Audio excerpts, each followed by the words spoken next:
Hello guys, welcome to my channel tarot and you. This is Manisha. Friends, आज मैं आपके लिए रीडिंग करने वाली हूँ।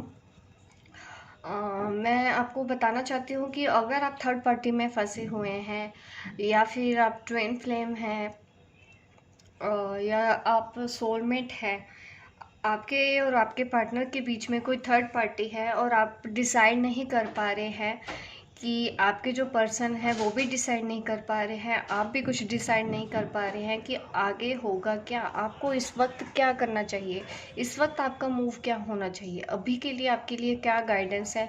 तो आज मैं यहाँ पे वही गाइडेंस आपको देने वाली हूँ कि अगर आप थर्ड पार्टी सिचुएशन में फंसे हुए हैं, उस चीज़ को आपको अभी नियर फ्यूचर में किस तरह से डील करना है। मैं नियर फ्यूचर की बात बताऊंगी। इस वक्त ही अगर आपको नेक्स्ट मूव लेना है या क्या करना है, क्या एक्शन है, वो तो मैं अब रीडिंग में देख के ही बताऊंगी कि क्या गाइडेंस निकल के आती है। ये उन लोगों के लिए है जो थर्ड पार्टी सिचुएशन में है, उन कपल्स के लिए है, चाहे वो आपके डिवाइन मस्कुलिन है, चाहे वो आपके डिवाइन फेमिनिन है। तो आपको इस रीडिंग में यही पता चलेगा कि आपको क्या करना है, आपको डिसीज़न किस तरह से लेना है, आपको इस सिचुएशन को किस तरह से डील करना है। क्योंकि हम क्या करते हैं कि हमेशा थर्ड पार्टी होने की वजह से हम डिपेंड रहते हैं अपने पार्टनर के व्यूज़ के लिए, अपने पार्टनर के स्टेप्स के लिए, लेकिन हम खुद कभी नहीं सोचते कि एक्चुअल में हमको क्या करना है। तो आज की गाइडेंस मैं आपके लिए देने वाली हूँ, आपके पार्टनर के लिए नहीं, कि आपको क्या करना है। वो जो करेंगे वो अपने एंड पे कर लेंगे, पर पहले हमको क्या करना है, ठीक है।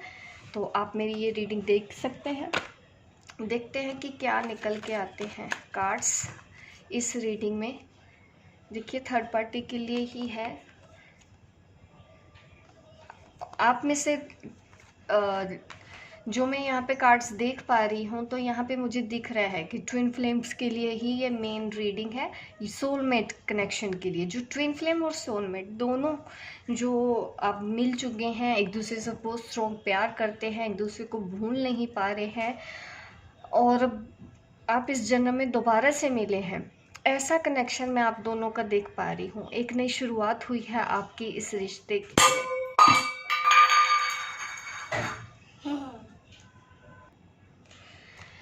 यहाँ पे कप कार्ड्स है मेरे पास, 3 of cups, 10 of swords, the lovers and S of cup. ये मुझे ये दिखा रहा है कि कुछ न्यू बिगिनिंग होने वाली है आप दोनों के रिश्ते में। कुछ एक नई सोच आपको मिलने वाली है, एक नया आइडिया आपको मिलने वाला है, एक नई ग्रोथ इस रिश्ते में आपको मिलने वाली है। क्योंकि अब एक साइकिल एंड हो रहा है आप दोनों के बीच में। अगर आप ऐसी सिचुएशन में हैं, अगर आपके पार्टनर भी हों, आप भी हैं, तो ये एक साइकिल एंड होने वाली है।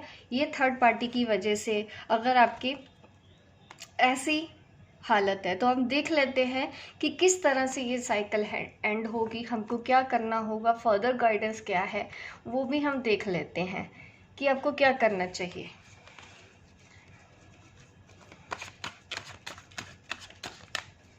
एक्चुअली में मुझे पता था कि जब मैं आपके लिए रीडिंग करूंगी तो ये कार्ड ज़रूर आएगा थर्ड पार्टी को लेके। तो जब भी मैं रीडिंग करती हूँ, हमेशा मेरे पास जो स्पिरिट है तो वो हमेशा वैसे ही मुझे उससे रिलेटेड ही गाइडेंस देते हैं।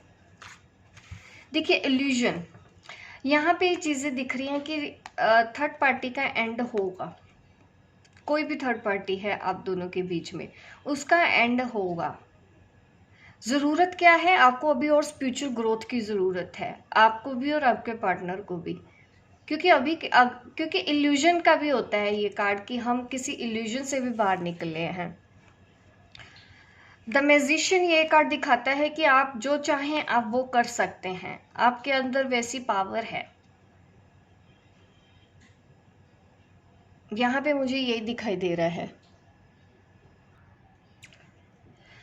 ये जो कार्ड्स मैं सामने देख रही हूँ, इन कार्ड्स को देख के तो मुझे ये सिचुएशन आपके फेवर में ही लग रही है। एक्चुअली मैंने ऐसे एक्सपेक्ट नहीं किया था, मुझे लगा था कि कुछ और भी कार्ड्स आ सकते हैं, बट ये जो कार्ड्स दिखा रहा है तो ये मुझे दिखा रहा है ब्रेकअप। कोई रिश्ता ख़त्म हुआ है। ये भी मुझे अभी अच्छे से देखना पड़ेगा ये कौन सा रिश्ता है, नियर फ्यूचर में आपके लिए क्या गाइडेंस है, अभी मुझे और इसके अंदर क्लैरिटी चाहिए।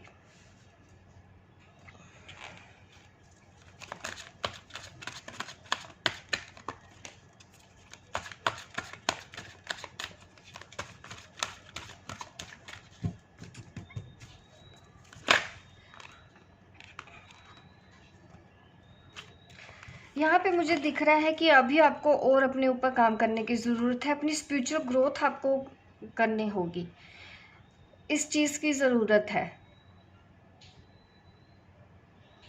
यूनिवर्स की ब्लेसिंग तो आपके साथ है ही। 8 ऑफ कप मुझे दिखा रहा है कि अभी सिचुएशन ये एंड होने वाली तो है, लेकिन कुछ एक स्टेप आपको अभी लेना होगा। ये स्टेप क्या है मैं आपको धीरे धीरे बताऊंगी कि ये कौन सा स्टेप है आपको लेना होगा। सबसे पहले तो आपको अपनी स्पिरिचुअल ग्रोथ पे ही ध्यान देना है। अपनी हीलिंग और ट्रांसफॉर्मेशन में जो आप लगे हुए हो वो आपको करते रहना है।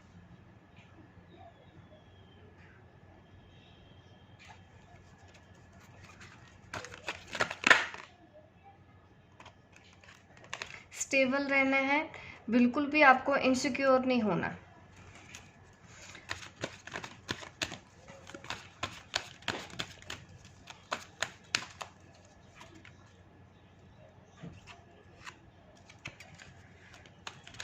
कुछ चैलेंजेस आप मुझे देख पा रही हूँ, मैं स्पिरिचुअल ग्रोथ देख पा रही हूँ। इस वक्त ये थर्ड पार्टी निकलने तो वाली है, ये साइकिल एंड तो होने वाली है, लेकिन उससे पहले एक चैलेंज है आपके लिए, वो है लेट गो का। आगे बढ़ना है, मूव ऑन होना है आपको, ये मुझे दिखा रहा है। इस वक्त आपको ध्यान ही नहीं देना कि आपके पार्टनर की थर्ड पार्टी है या उनके पास क्या हो रहा है, ऐसा एक चैलेंज है आपके लिए। इस वक्त आपको थोड़ा सा डिस्टेंस बना के रखना है। अगर आपके पार्टनर चूज नहीं कर पा रहे हैं तो, अगर आपके पार्टनर डिसीजन नहीं ले पा रहे हैं कि मुझे अपने उस थर्ड पार्टी को चूज करूँ या आपको, वो कंफ्यूज हैं। और यहाँ पे ये दिख रहा है कि आपको आगे अभी मूव ऑन करना है, आपको लेट गो करना है। अपने पार्टनर के ऊपर प्रेशर नहीं डालना है कि वो कुछ करें। आपको उनको इस तरह की कोई गाइडेंस नहीं देनी है कि तुम उनको छोड़ दो या तुम उनको रखो। आपको कुछ बोलना ही नहीं है, ये डिसीजन सिर्फ और सिर्फ आपके पार्टनर को लेने देना है। और तब तक आपको क्या करना है, लेट गो करना है इस सिचुएशन को कि वो अपने आप हैंडल करे। तब तक आप उनकी लाइफ में कुछ भी इंटरफेयर नहीं करोगे कि उसको क्या करना है, ऐसे चलो वैसे चलो, आप कुछ नहीं बोलोगे उसको। आपको वहां से निकलना है, उस सिचुएशन में थोड़ा सा डिस्टेंस बना के रखना है। इस तरह की सिचुएशन अगर आप कर सकते हो, वो आपसे प्यार तो कर रहे हैं, यहाँ पे मैं देख पा रही हूँ कि वो पर्सन है जो अपनी फीलिंग्स को एक्सप्रेस नहीं कर पा रहा। वो आपके जो पर्सन है वो स्टैंड नहीं ले पा रहे। क्यों? क्योंकि आप इजीली अवेलेबल हो उनके लिए। अगर आप इजीली अवेलेबल हो तो वो आपके लिए एक्शन लेंगे भी नहीं। थोड़ा सा आपको कट ऑफ करने की भी ज़रूरत है, यहाँ पे डिस्टेंस मेंटेन रखने की ज़रूरत है कि ठीक है, अगर वो डिसीजन नहीं ले पा रहे, उनको समझ नहीं आ रहा है, तो आप उनकी लाइफ से अभी थोड़ा सा डिस्टेंस आपको बना के रखना पड़ेगा जब तक कि वो क्लियर नहीं हो जाते हैं। आपको उनका बैठ के वेट नहीं करना है कि वो कब थर्ड पार्टी छोड़ेंगे, कब थर्ड पार्टी छोड़ेंगे, कब थर्ड पार्टी छोड़ेंगे। ऐसा आपका नहीं होना चाहिए। आपको अब डिसीजन ले लेना है कि मैं अब निकल रही हूँ यहाँ से। आपको निकलना है उस सिचुएशन से, आपको डिस्टेंस मेंटेन रखना है। और आप तभी कर पाओगे अगर आप ये करोगे, अपनी स्पिरिचुअल ग्रोथ पे ध्यान दोगे, मेडिटेशन पे ध्यान दोगे, हीलिंग पे ध्यान दोगे, तभी आप ऐसा कर पाओगे कि आप मूव ऑन कर पाओगे। क्योंकि मूव ऑन करना पड़ेगा, आपको आगे बढ़ना है। आपको वहाँ पे स्टक नहीं रहना है, वेट नहीं करना है कि आपके पर्सन थर्ड पार्टी छोड़ के आपके पास आगे। जब तक आप आगे नहीं जाओगे वो थर्ड पार्टी से बाहर निकलेंगे भी नहीं। उनके अंदर वो स्ट्रेंथ नहीं आएगी, उनको अपने खोने का डर नहीं है एक्चुअल में। उनको लग रहा है कि आप उनके लिए वेट करते रहोगे, वेट करते रहोगे। लेकिन जब वो देखेंगे कि आप आगे बढ़ रहे हो, आप मूव ऑन हो रहे हो, आप उन पर ध्यान नहीं दे पा रहे हो, तो उनके अंदर भी करे जाने की संभावना तभी है। क्योंकि आप उनको चॉइस मत दो। अब अपने पार्टनर को चॉइस मत दो कि उसको चूज कर या मुझे चूज कर, थर्ड पार्टी को चूज कर या मेरे। आप चूज कर लो अभी कि मुझे अब नहीं रहना है, मुझे अभी लेट गो करना है।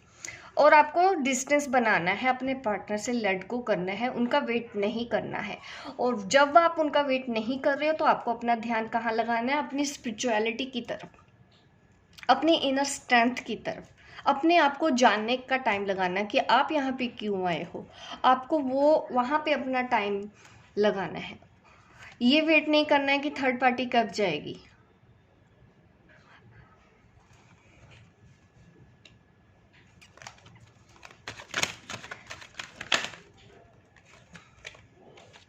सी देखिए, आपके जो पार्टनर है ना, अभी थर्ड पार्टी छोड़ना ही नहीं चाहते हैं, ये वही दिखा रहा है मुझे। इम्बैलेंस है। क्यों? अभी वो थर्ड पार्टी इसलिए नहीं छोड़ना चाहते हैं क्योंकि अगर वो मैरिड कपल है, ये भी यहाँ पे दिख रहा है कि शादीशुदा है, तो वो नहीं छोड़ना चाहते। तो ऐसे अगर आप स्टक हो गए, अगर आप ट्विन फ्लेम भी हैं, अगर आप सोलमेट भी हैं, आपके पर्सन ने अगर ये डिसाइड कर लिया है कि वो उस पार्टी को नहीं छोड़ेंगे, तब भी आपको अब डिसीजन लेना है अपनी लाइफ का कि उनकी लाइफ से आपको निकल जाना है। उनको एहसास होने दो। आप उनसे दूर जाओगे तब उनको एहसास भी होगा कि आप उनके लिए क्या थे। तो उनको रिश्ते को तुड़वाने की कोशिश आपको भी नहीं करनी है, वो छोड़ दें, आपको इसका भी इंतज़ार नहीं करना है। देखो, जो उनका साइकिल है उनको उनके साथ डील करने दो, उनको वहाँ पे रहने दो। अगर वो नहीं चाहते हैं, आप रहने दो, उनको बोलो मत। अगर आप अपनी तरफ से बोल रहे हो कि नहीं उसको छोड़ के आ जाओ, तो यहाँ पे आप ब्लॉकेज क्रिएट कर रहे हो। अगर आप ट्विन फ्लेम भी हैं, अगर आप सोलमेट भी हैं, आपके पार्टनर मैरिड है, उनकी वाइफ है या उनके हस्बैंड है, तो ज़रूरत है आपको वहाँ उस सिचुएशन से बाहर निकलने की, अभी अपनी ज़िंदगी को आगे बढ़ाने की। और कैसे बढ़ा पाओगे? अगर आप स्पिरिचुअलिटी की तरफ जाते हो, तब आपके लिए इजी होगा। अगर आप हीलिंग करते हो, अगर आप मेडिटेशन करते हो, ये है नियर फ्यूचर गाइडेंस। मैंने बोला था कि अभी आपको क्या स्टेप लेना है। अभी आपको उनको कुछ नहीं बोलना है, कुछ उनसे क्लैरिटी नहीं मांगनी है कि बताओ किसको चूज कर रहे हो। उनको करने दो, उनको वहाँ रहना है, उनको रहने दो। आप वहाँ से निकल के अपने ग्रोथ पे ध्यान लगाओ, अपने करियर पे ध्यान लगाओ।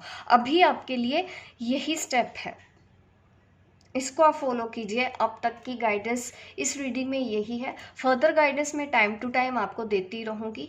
इस वक्त आपको थोड़ा सा अपने आप को स्टेबल करना है। अगर अभी भी स्टक है, उनका वेट कर रहे हैं, तो ये एक ब्लॉकेज है, तो ये उनको आने भी नहीं देगी आपकी तरफ, वैसे भी नहीं आने देगी। तो इस चीज़ का आपको ध्यान रखना है। होप गाइस आपको समझ में आया हो। लाइक कीजिए, शेयर कीजिए, सब्सक्राइब कीजिए मेरे इस चैनल को, ताकि इस तरह की वीडियो आप देखते रहें। मिलती हूँ मैं आपको अपने नेक्स्ट वीडियो पे। तब तक के लिए बाय बाय, टेक केयर।